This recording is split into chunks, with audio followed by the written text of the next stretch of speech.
วันนี้สำนักข่าวสวัสดีทุกคนครับวันนี้มากับเพจไรร่มโพอีกแล้วครับวันนี้ก็อยู่สมุทรสาครเหมือนเดิมครับเมื่อคืนก็นอนบ้านพี่สาวครับเนี่ยครับบ้านพี่สาวอยู่เนี่ย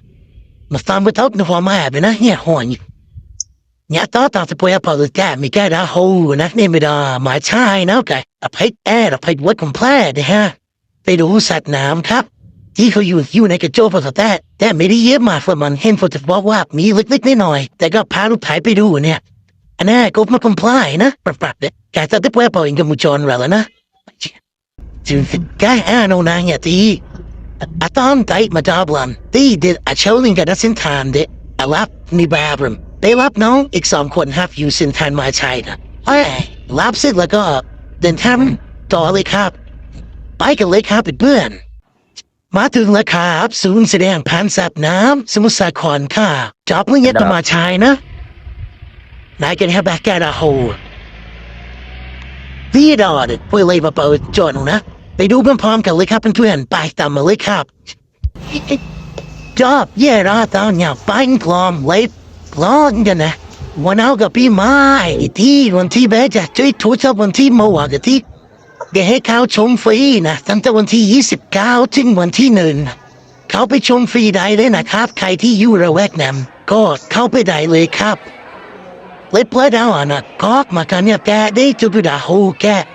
พันเยอะแยะมากมายเลยครับจอบมากันได้รอแต่เนี่ยเลยไปเอานะครับเนี่ยอุโมงค์เลยนะที่โคลนอุโมงค์เลยไปเอานะบอสซ้อมมาเลยจะแกติดบุยแกติดเด็กจังกาวเนี่ยมาคุยฉันนั่งร้านตะกุมพลายเนี่ยติดนะป้องปะวันนี้ไม่ได้นะพ่อเนี่ยผมชอบตื่นเต้นตื่นใจมากเลยผมทันว่าชอบมากเลย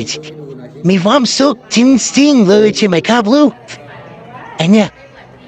พูดไปพร้อมๆกันเลยครับเพื่อนๆเปิดกันหมดจอนั่นเนี่ยนายที่เคยขอพบวันเด็กก็มาใครได้ว่าเด็ก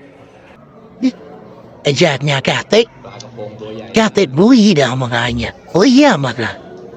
จุดดาวหัวดาวใช้อุปกรณ์เชื่อมในมองปลายเชื่อผู้ผมในนั้นเอาเสียมวันเอา